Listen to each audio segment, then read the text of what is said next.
Hello friends, welcomes to everything happens channel. പുതുവത്സരത്തിൻ്റെ 2026 പുതുവർഷത്തിൻ്റെ ആശംസകൾ നേരുന്നു. സമൃദ്ധിയുടെയും സമാധാനത്തിൻ്റെയും ഐശ്വര്യത്തിൻ്റെയും ക്ഷേമത്തിൻ്റെയും നല്ലൊരു വർഷം ഉണ്ടാകട്ടെ എന്ന് ആശംസിക്കുന്നു. I am captain grandmaster Shaji Mathew. നിങ്ങളെ ഏവരെയും എവറിത്തിങ് ഹാപ്പൻസ് ചാനലിലേക്ക് സ്വാഗതം ചെയ്തുകൊണ്ട് ഇന്നത്തെ വിഷയത്തെ പറ്റി നമുക്ക് കിടക്കാം.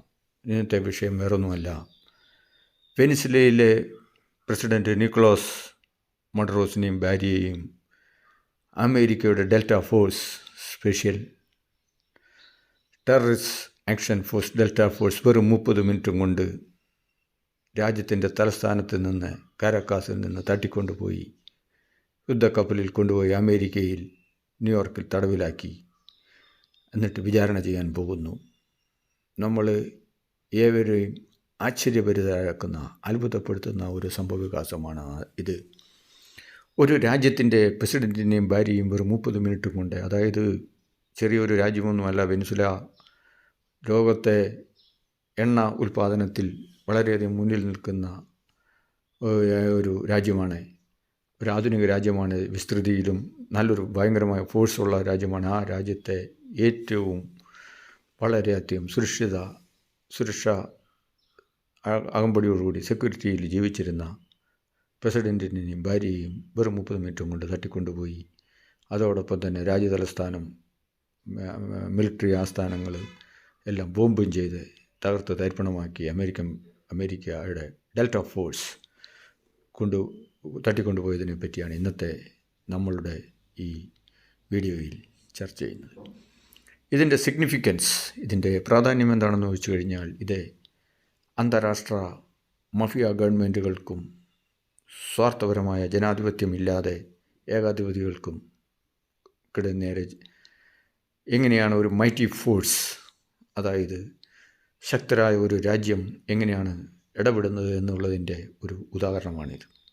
വെറും 30 മിനിറ്റും കൊണ്ട് സുരക്ഷിതത്വത്തിൻ്റെ കവചത്തിൽ, ഭൂമിയിലുള്ള ഏറ്റവും കൂടിയ സുരക്ഷിതത്വങ്ങളെല്ലാം ഏർപ്പെടുത്തിയിരുന്ന രാജ്യത്തിൻ്റെ പ്രസിഡൻറ്റും ഭാര്യയെയും വെറും 30 മിനിറ്റും കൊണ്ട് തട്ടിക്കൊണ്ടുപോയി വിചാരണ ചെയ്ത് അന്യരാജ്യത്ത് കൊണ്ടുപോയി, അല്ലെങ്കിൽ ശത്രുരാജ്യത്ത് കൊണ്ടുപോയി വിചാരണ ചെയ്യാൻ പോകുന്നു എന്ന് പറയുന്നത് വളരെ നമ്മൾക്ക് ചിന്തിക്കാൻ പോലും പറ്റുന്നതിന് അപ്രത്യക്ഷമാണ്.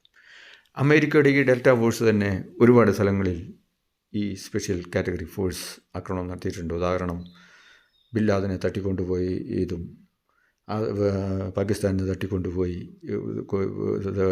കൊല ചെയ്യപ്പെടുത്തിയതും, അതേപോലെ തന്നെ വേറെ ഉള്ള രാജ്യങ്ങളിലെ ആക്രമണങ്ങളിലുമൊക്കെ ഈ സ്പെഷ്യൽ ഡെൽറ്റ ഫോഴ്സ് നടപടികൾ സ്വീകരിക്കുന്നുണ്ട്. ഇത് അമേരിക്കയുടെ സ്പെഷ്യൽ ഫോഴ്സായത് ടെററിസ്റ്റ് ആക്രമണങ്ങളെ നേരിടുന്നതിനും പ്രസിഡൻറ്റിൻ്റെ സുരക്ഷയ്ക്കും അങ്ങനെ വളരെ അതീവ പ്രാധാന്യമുള്ള ഓപ്പറേഷൻസിന് വേണ്ടി വിനിയോഗിക്കുന്ന സ്പെഷ്യൽ കമാൻഡോ ഫോഴ്സാണ് ഈ ഡെൽറ്റ ഫോഴ്സ്. അതോടൊപ്പം തന്നെ ഈ വെനിസ്വേല പ്രസിഡൻറ്റിന് ഓൾറെഡി ഡൊണാൾഡ് ട്രംപ് വാർണിംഗ് കൊടുത്തു കഴിഞ്ഞു. ഡൊണാൾഡ് ട്രംപ് വാർണിംഗ് പറയുന്നത്, ഈ കാർട്ടൽ ഡി ലോസ് സോൾസ് എന്ന് പറയുന്ന മയക്കുമരുന്ന് മഫിയ സംഘത്തിൻ്റെ തലവനാണ് എന്നാണ് ട്രംപ് ആരോപിക്കുന്നത് നിക്കോളാസ് മഡുറോസ്.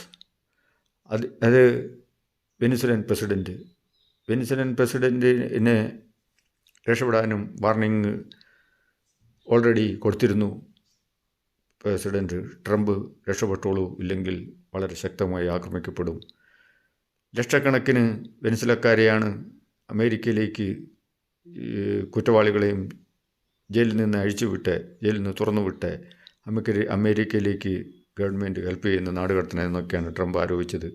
എന്തൊക്കെയാണെങ്കിലും അമേരിക്കയിലെ ഒരു ലക്ഷക്കണക്കിന് ആൾക്കാർ, 10,000-കണക്കിന് ആൾക്കാർ വർഷം തോറും ഡ്രഗ് അബ്യൂസിലും അല്ലാതെയുള്ള കുറ്റകൃത്യങ്ങളിലും പെട്ട് മരണപ്പെടുന്നുണ്ട്. ഫിലാഡൽഫിയ, ന്യൂയോർക്ക്, വാഷിങ്ടൺ തുടങ്ങിയുള്ള എല്ലാ സംസ്ഥാനങ്ങളിലും എല്ലാം ധാരാളം ഒരു ഡ്രഗിൻ്റെ, മയക്കുമരുന്നിൻ്റെ നേരാളിപ്പിടുത്തം അതിഭയങ്കരമാണ്. ഇതിൽ നിന്ന് മോചനം നേടാനുള്ള, അമേരിക്കൻ ജനതയെ രക്ഷിക്കാനുള്ള ഒരു ചാവേർ ആക്രമണമായിട്ടാണ് പ്രസിഡന്റ് ട്രംപ് ഇതിനെ വിശദീകരിക്കുന്നത്, ഈ ആക്രമണത്തെ വിശദീകരിക്കുന്നത്. അതോടൊപ്പം തന്നെ ജനാധിപത്യത്തെ കശാപ്പ് ചെയ്തുകൊണ്ട് 2024 ഇദ്ദേഹം വീണ്ടും 3ാമത്തെ പ്രാവശ്യം പ്രസിഡൻ്റായത് അതിഭയങ്കരമായ തെരഞ്ഞെടുപ്പ് അട്ടിമറിയിലൂടെയാണെന്ന് യൂറോപ്യൻ യൂണിയനും മറ്റുള്ള രാജ്യങ്ങളും അമേരിക്കയും ഒക്കെ ആരോപിക്കുന്നു. അതോടൊപ്പം തന്നെ ഗാങ്ങിനെ ഉദ്യോഗസ്ഥ വൃന്ദങ്ങളുടെ അഴിമതിയും വളരെ എണ്ണ സംബന്ധമായ വെനിസുല, എണ്ണ ധാരാളമുള്ള രാജ്യം വളരെ പട്ടിണിയിലാണ്. ഡ്രഗ് മഫിയായും മറ്റുള്ള കറപ്ഷൻസും വളരെയധികം പിടിമുറുക്കിക്കുന്ന ആളുകൾ നാടുവിടുന്നു. അങ്ങനെ ഒരു ഭരണപരാജയത്തിൻ്റെ അധികാര ദുരുപയോഗത്തിൻ്റെ ഉദാഹരണമായിട്ടാണ് യൂറോപ്യൻ യൂണിയനും അമേരിക്കയും ഒക്കെ വെനിസുലയെ പോലുള്ള രാജ്യങ്ങളെ കാണുന്നത്. അതുകൊണ്ടാണ് ഈ ഓപ്പറേഷൻ ട്രംപ് നടത്തിയത്. ട്രംപ് ഓൾറെഡി വാൺ ചെയ്തു. അതിഭയങ്കരമായ ശക്തമായ US സൈനിക സാന്നിധ്യം ഈ വെനിസുലൻ രാജ്യത്തിൻ്റെ ചുറ്റും, അറ്റ്ലാന്റിക്കിലും മറ്റുള്ള രാജ്യത്തിന് ചുറ്റും അവർ നടത്തിയിരുന്നു. വാണിംഗും ചെയ്തു. ഡ്രഗിനെ മഫിയനെ പ്രോത്സാഹിപ്പിക്കുന്നു. അതോടൊപ്പം തന്നെ ജനാധിപത്യം കശാപ്പിക്കപ്പെടുന്നു, ഏകാധിപത്യം വാഴുന്നു എന്നൊക്കെയുള്ളതായ ആരോപണങ്ങൾ ആണ് ട്രംപ് വെനിസുലൻ പ്രസിഡൻറ്റിനെ നേരെ, നിക്കോളാസ് മഡുറോസിന് നേരെ പ്രയോഗിച്ചത്. ഇത് വെറും 30 മിനിറ്റ് ഓപ്പറേഷൻ മോർണിംഗ് 2 മണിക്ക് ബോംബിംഗ് ആക്രമണവും നടത്തിയ ഡീപ് ഫോഴ്സ് അവ ക്യാപ്ചർ ചെയ്ത് നിക്കോളാസ് മഡുറോസിനെ കൊണ്ട്, വെനിസുലൻ പ്രസിഡന്റിനെയും കൊണ്ട് കപ്പലിൽ അവർ ബന്ദിയാക്കി കൊണ്ടുപോയി.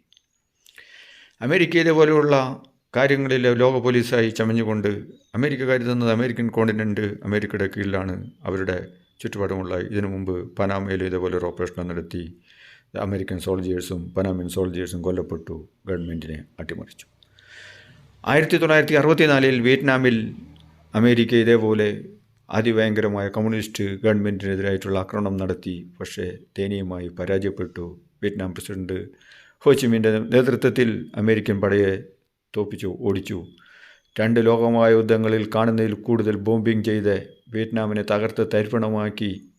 ഒരു യുദ്ധത്തിൻ്റെ ഭീകരത ഏറെക്കൊണ്ട് അമേരിക്കക്കാർ തന്നെ എതിരായി. അവസാനം അമേരിക്ക 1975 അവിടെ നിന്ന് തോറ്റ് പിന്മാറി.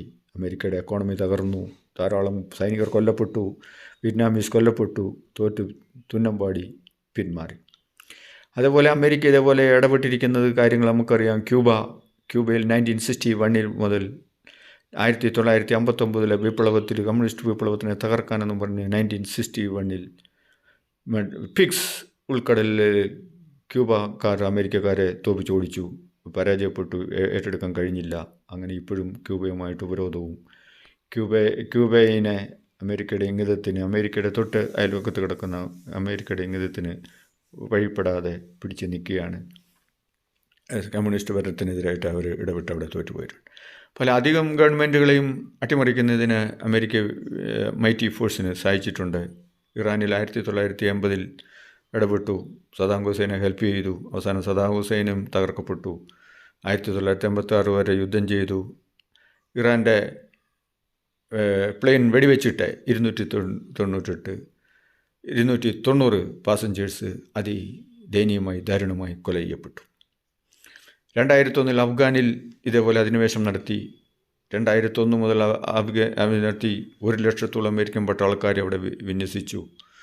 ഇതിനെല്ലാം ശേഷം അമേരിക്ക 2021 അവിടെ നിന്ന് പിൻവാങ്ങി. ഇങ്ങനെ അധിനിവേശം അമേരിക്കയുടെ ഒരു സ്വഭാവമാണ്. അതിൽ നല്ല വശമുണ്ട്, ചീത്ത വശവുമുണ്ട്. ജനാധിപത്യം സംരക്ഷിക്കപ്പെടണം, ഏകാധിപത്യ വർണ്ണങ്ങൾ തകർക്കണം എന്നുള്ള അമേരിക്കൻ ഗവൺമെൻറ്റിൻ്റെ എക്കാലത്തെയും ഉള്ള നയങ്ങളാണ് ഇവിടെ നടപ്പാക്കപ്പെടുന്നത്. എന്താണേലും ലോകത്തെ പിടിമുറുക്കിയിരിക്കുന്ന ഡ്രഗ് മഫിയ, ഈ ഡ്രഗ് മഫിയ ഇപ്പോൾ നമ്മുടെ കേരളത്തെയും പിടിമുറുക്കിയിരിക്കുകയാണ്. അതിന് ചില ഭരണസിരാ കേന്ദ്രങ്ങളും പോലീസും ഒക്കെ ഒത്താശ ചെയ്യുന്നുണ്ടെന്നൊക്കെ പത്രങ്ങളിലും മറ്റുള്ള ന്യൂസ് പേപ്പറുകളിലും നമ്മൾ വായിക്കുന്നുണ്ട്. ലോകത്തിലെ ഏറ്റവും വലിയ ക്രൈം സിൻഡിക്കേറ്റാണ് ഈ ഡ്രഗ് മഫിയ. ബ്ലാക്ക് മണിയും കൊള്ളയും കൊലപാതകവും മയക്കുമരുന്നും അങ്ങനെ അതോടൊപ്പം തന്നെ യുവ തലമുറ ഏറ്റവും അധികം നാശത്തിലേക്ക് കടക്കുന്നതായ ഒരു ലോക ദുരന്തമാണ് ഈ മയക്ക് മരുന്ന് മാഫിയ. ഇതിൻ്റെ കരാളഹസ്തങ്ങൾ വളരെ വലുതാണ്. ഒരു തരത്തിലല്ല, ഇത് വലിയൊരു ഇൻ്റർനാഷണൽ ബിസിനസ്, അതുപോലെ ലോക മയക്കുമരുന്ന് കേന്ദ്രങ്ങളാണ് പല ലോകരാജ്യങ്ങളും പല രാജ്യങ്ങളെയും ഭരിക്കുന്നത്. പല രാജ്യങ്ങളും ഭരിക്കപ്പെടുന്നത് തന്നെ ഈ മാഫിയയുടെ പണങ്ങൾ കൊണ്ടാണ്. CIA മറ്റുള്ള ഇതൊന്നും അതിലും മോശമല്ല. അത് പക്ഷേ അതിൻ്റെ തിക്താനുഭവങ്ങൾ അവർ തന്നെ ഇപ്പോൾ അനുഭവിച്ചുകൊണ്ടിരിക്കുകയാണ്. അമേരിക്ക തന്നെ ഓൾറെഡി ട്രംപ് പറഞ്ഞു, വെനസ്വേലൻ പ്രസിഡൻറ്റിന് സമയം കൊടുത്തു, വളരെ അതിശക്തമായ ആക്രമണം നടക്കും, രക്ഷപ്പെട്ടോളൂ, ഇല്ലെങ്കിൽ ഞങ്ങൾ ആക്ഷൻ എടുക്കും. ഞങ്ങളുടെ യുവതലമുറ, ഞങ്ങളുടെ ജനത മയക്കുമരുന്നിന് അടിമപ്പെട്ട് അമേരിക്കയെ നശിച്ചുകൊണ്ടിരിക്കുകയാണ്, കൊല്ലപ്പെട്ടുകൊണ്ടിരിക്കുകയാണ്. ക്രൈം റേറ്റ് കൂടുന്നു. ക്രൈമായിട്ടുള്ള ആൾക്കാരാണ് കൂടുതലും വന്ന് കള്ള മൈഗ്രേഷനിലൂടെ മെക്സിക്കൻ ബോർഡറിലൂടെയും ബോട്ടിലൂടെയും മറ്റേ ഫ്ലോറിഡയിലും ഒക്കെ വന്ന് അടിഞ്ഞുകൂടുന്നത്. ശക്തമായ ആക്ഷൻ എടുത്തേ പറ്റൂ എന്ന് ട്രംപ് ഓൾറെഡി പറഞ്ഞു. ലോകത്തിലെ മയക്കുമരുന്നിൻ്റെ കേന്ദ്രങ്ങളായ കൊളംബിയ, വെനിസുല, ഇങ്ങനെയൊക്കെയുള്ള രാജ്യങ്ങൾ, അഫ്ഗാനിസ്ഥാൻ, അതേപോലെ തന്നെ ഈ മയക്കുമരുന്ന് അമേരിക്കയിലേക്ക് കടന്നു വരുന്നത് പല വഴികളിലൂടെയാണ്. മെക്സിക്കൻ ബോർഡറിലൂടെയാണ്. ബോർഡറിൽ വേലി കെട്ടി ഒരു രാജ്യത്തിൻ്റെ ജനങ്ങളെയും അതിൻ്റെ പരമാധികാരത്തെയും സംരക്ഷിക്കേണ്ടത് അതിൻ്റെ പ്രസിഡൻറ്റിൻ്റെ ചുമതലയാണ്. അപ്പോൾ റൂസ്വെൽറ്റ് പറഞ്ഞ മാതിരി ചെറിയ സംസാരവും വലിയ വടിയുമായിട്ട് എന്നുള്ളതിന് പകരം ട്രംപ് വലിയ സംസാരവും വലിയ വടിയുമായിട്ട് തന്നെയാണ് നീങ്ങുന്നത്. ട്രംപ് ലോകസമാധാനത്തിനുള്ള ഒരു നോബൽ സമ്മാനം മേടിക്കാൻ നോക്കിയാൽ കിട്ടിയില്ല. അതിൻ്റെ വിഷമത്തിലിരിക്കുകയാണ്. എന്തൊക്കെയാണെങ്കിലും ട്രംപ് ഇത് ഒരു പാഠം നൽകുന്നത് മറ്റുള്ള രാജ്യങ്ങൾക്ക് ഒരു ദിശാസൂചകവും കൂടിയാണ്. എന്താണെന്ന് ചോദിച്ചു കഴിഞ്ഞാൽ, ജനാധിപത്യവും അല്ലാണ്ട് ഡ്രഗ് മാഫിയയും കള്ളത്തരവും കൊള്ളയും കൊലപാതകവും നടത്തി അധോലോക പ്രവർത്തനം നടത്തി അധികാരങ്ങൾ പിടിച്ചെടുത്ത് ഒരു രാജ്യം ഉരുക്കുമുഷ്ടിയിൽ ഭരിക്കാമെന്ന് ആരും കരുതണ്ട. വളരെ നിമിഷങ്ങൾ കൊണ്ട് രാജ്യവും ഗവൺമെൻറ്റും സുരക്ഷയും ഒക്കെ അടിച്ചമർത്തി മറ്റുള്ള മൈറ്റി രാജ്യങ്ങളായ അമേരിക്ക, റഷ്യ പോലുള്ള രാജ്യങ്ങൾക്ക് കഴിയും എന്നുള്ള ഓപ്പറേഷനാണ് ഈ കാണിച്ചത്. കമാൻഡോ ഫോഴ്സിൻ്റെ ഓപ്പറേഷനാണ് കാണിച്ചത്. അതായത് ചാരോഗ്രഹങ്ങളും നമ്മൾക്ക് മനുഷ്യർക്ക് മനസ്സിലാകാത്ത തരത്തിലുള്ള അത്യാധുനിക ഉപകരണങ്ങൾ വെച്ച് എല്ലാം നിരീക്ഷിക്കപ്പെടുന്നുണ്ട്. അത് സൈബർ സെക്യൂരിറ്റിയും അതേപോലെ തന്നെ ഫോഴ്സും AI സാങ്കേതികവിദ്യയും എല്ലാ വിദ്യയും കൂടെ ഒരുമിപ്പിച്ച് അത്യാധുനികമായ ഒരു ഓപ്പറേഷനാണ് ഇപ്പോൾ നമ്മൾ കണ്ടത്. മനുഷ്യൻ്റെ ചിന്താശേഷിക്ക് പോലും മനസ്സിലാകാത്ത രീതിയിലാണ് ഒരു ഇത്ര സുരക്ഷിതമായിട്ട് സ്പെഷ്യൽ ഇൻഫർമേഷൻ അനുസരിച്ച് അതിഭയങ്കരമായ സെക്യൂരിറ്റി സ്ഥലത്തായിരുന്നു വെനസ്വേലൻ പ്രസിഡൻറ്റും ഭാര്യയും താമസിച്ചിരുന്ന അവരുടെ കിടപ്പുമുറിയിൽ നിന്നാണ് തട്ടിക്കൊണ്ടു പോയത് എന്നാണ് വിവരം. ഇനി അമേരിക്കൻ നിയമമനുസരിച്ച് വിചാരണ ചെയ്യപ്പെടും. ഇനി തിരിച്ച് വെനസ്വേലൻ പ്രസിഡൻ്റ് ആകാൻ പറ്റുമോ ഇല്ലയോ എന്നുള്ള കാര്യം തന്നെ സംശയമാണ്. ഇത് ഭീകര രാജ്യങ്ങൾക്കുള്ള ഒരു മുന്നറിയിപ്പും കൂടിയായിട്ട് ഇത് കണക്കാക്കാം. ജാതിയും മതവും പറഞ്ഞ് മനുഷ്യനെ വിദ്വേഷത്തിൻ്റെ കാലുഷ്യത്തിൻ്റെ ഇതിൽ കൂടെ നടത്തിച്ച് അധികാരങ്ങൾ വെട്ടിപ്പിടിച്ച് ചോര കുടിക്കുന്ന ചെന്നായ്ക്കൾക്കുള്ള ഒരു ഭീഷണി ആയിട്ട് ഇതിനെ കണക്കാക്കാം. എന്താണെങ്കിലും ട്രംപ് വലിയ വായും വലിയ വടിയും തന്നെ പുറത്തെടുത്തിരിക്കുന്നു. അതിൻ്റെ ഒരു ഉദാഹരണമാണ്. മറ്റുള്ള രാഷ്ട്രങ്ങൾക്കും ഇത് ബാധകമാണ്. സ്വാതന്ത്ര്യം, സമത്വം, സാഹോദര്യം, മാനവികത, മനുഷ്യത്വം ഇതൊക്കെ വളർത്തി നല്ല രീതിയിൽ പോയെങ്കിൽ മാത്രമേ നിലനിൽപ്പുള്ളൂ എന്നുള്ളൊരു സന്ദേശം കൂടെ ഇതിനകത്തുണ്ട്. അതോടൊപ്പം തന്നെ നമ്മുടെ യുവതലമുറയും സഹോദരങ്ങളും ഡ്രഗ് മഫിയായികളും മറ്റുള്ള ഇതിനൊക്കെ എതിരായി നമ്മൾ ജാഗരൂകരായിരിക്കുന്നതിൻ്റെ ആവശ്യകതയും ഈ മാതിരിയുള്ള സംഭവങ്ങൾ ഉയർത്തിക്കാട്ടുന്നു. ഇതുമാതിരി ലോകത്തെ ഏറ്റവും കൂടുതൽ പിടിമുറുക്കിയിരിക്കുന്ന ഒരു ഏറ്റവും കലുഷിതമായ ഒരു ഇതാണ് ഈ ഡ്രഗ് മഫിയ. അന്താരാഷ്ട്ര മയക്കുമരുന്ന് സംഘങ്ങളും കള്ളക്കടത്തുകളും മറ്റുള്ള ഉപകരണങ്ങളും മറ്റുള്ള മഫിയ പ്രവർത്തനങ്ങളും എല്ലാം ഈ ചേരിയുമായി ബന്ധപ്പെട്ടിരിക്കുന്നു. ഇതിനാലാണ് ഇത്ര ട്രംപ് ഈ അവസാന നാളുകളിൽ രണ്ടും കൽപ്പിച്ച് പുറത്തിറങ്ങിയിരിക്കുന്നതാണ്. അമേരിക്കയെ കാർന്നു തിന്നുന്ന ഒരു അതിഭയങ്കര മാരക വിഷമാണ് ഈ ഡ്രഗ്. എസ്പെഷ്യലി സദേൺ സ്റ്റേറ്റുകളായ ഫ്ലോറിഡ, മയാമി. ഈ കാതികൻ തന്നെ, ഞാൻ തന്നെ വളരെ അധികം ഭയപ്പെട്ടു പോയിട്ടുണ്ട് ഒരിക്കൽ അമേരിക്കയിലെ ഫ്ലോറിഡയിൽ, മയാമിയിൽ നിന്ന്. വൈകുന്നേരമായി കഴിഞ്ഞു കഴിഞ്ഞാൽ ഈ മെക്സിക്കൻ ബോർഡറിൽ നിന്ന് മഫിയ എന്താണ് ചെയ്യുന്നതെന്ന് അറിയുന്നില്ല. കഫേകളും റോഡുകളുമെല്ലാം ഈ മയക്കുമരുന്നിൻ്റെ അതിൻ്റെ ഉപയോഗത്തിൻ്റെ ആൾക്കാരെ കൊണ്ട് നിറഞ്ഞ് എന്തോ ഒരു ഭ്രാന്തമായ സമൂഹമായി മാറുന്നത് കാഴ്ച കണ്ട് അത്ഭുതപ്പെട്ടുകൊണ്ട് ഒരിക്കൽ അവിടുന്ന് ഈ ലേഖകന് തന്നെ അവിടുന്ന് രക്ഷപ്പെടേണ്ടതായിട്ട് വന്നു. ജീവൻ പേടിച്ചിട്ടാണ് രക്ഷപോയത്. ചിലപ്പോൾ വെറുതെ വെച്ച് കൊല്ലപ്പെടും. അതൊക്കെ അമേരിക്കയിൽ നിത്യസംഭവങ്ങളാണ്. എല്ലാം തോക്കും കൊണ്ട് നടന്ന് എപ്പോഴാണ് ആരെയാണ് എവിടെയാണ് കൊല്ലുന്നതെന്ന് പറയാൻ പറ്റിയില്ല. പോലീസ് വരെ പേടിച്ചാണ് കഴിയുന്നത്. അങ്ങനെയുള്ള ഒരു ഇതാണ്. അപ്പോൾ അതിനെതിരെ ഉള്ള ഒരു പടപ്പുറപ്പാടായിട്ടാണ് ട്രംപ് ഇതിനെ വിശദീകരിക്കുന്നത്. ഇതേപോലെ ഒരുപാട് രാജ്യങ്ങൾ, പാകിസ്ഥാൻ, കൊളംബിയ, ഈവൻ വെനിസുല, എല്ലാ രാജ്യങ്ങളും ഇതുപോലെയുള്ള, ഈവൻ ഇന്ത്യ, ഇവൻ നമ്മുടെ കേരളം തന്നെ, ഇന്ത്യയിൽ തന്നെ പല പല സംസ്ഥാനങ്ങളിലും കഞ്ചാവും മറ്റുള്ള അതിൻ്റെ ഉൽപ്പന്നങ്ങളും കൊക്കൈനും ഒക്കെ ധാരാളം ഉപയോഗിക്കുന്നു. പോലീസും മറ്റുള്ളവരും ഒക്കെ അതിന് ഒത്താശ ചെയ്ത് കൊടുക്കുന്നു, ബ്രൈബ് പറ്റുന്നു. അതിൻ്റെ തിക്താനുഭവങ്ങൾ അനുഭവിച്ചുകൊണ്ടിരിക്കുകയാണ്. പലതും വെളിയിൽ വരുന്നില്ല. അപ്പോൾ ഈ മാതിരിയുള്ള ഇതിനെ ശക്തമായി നേരിടണമെന്ന് സുഹൃത്തുക്കളെ നമ്മൾ പ്രതിജ്ഞയെടുക്കണം. അതോടൊപ്പം തന്നെ ഗവൺമെൻറ്റും ശക്തമായിട്ട് തന്നെ നമ്മുടെ തലമുറയെ നശിപ്പിച്ച് കളയുന്നതായ ഈ മഹാദുരന്തത്തിൽ നിന്ന് രക്ഷ നേടുന്നതിന് ഏവരും പ്രയത്നിക്കേണ്ടത് അത്യാവശ്യമാണ്.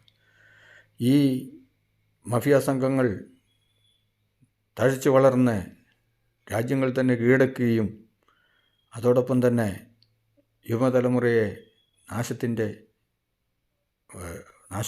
നാശം മുഖവുമാക്കി നശിപ്പിക്കുന്നു. അതുകൊണ്ട് ഈ മാതിരിയുള്ള പ്രവർത്തനങ്ങളെ നമ്മൾക്ക് അപ്രീഷിയേറ്റ് ചെയ്യാം. I am captain grandmaster Shaji Mathew. Thank you friends.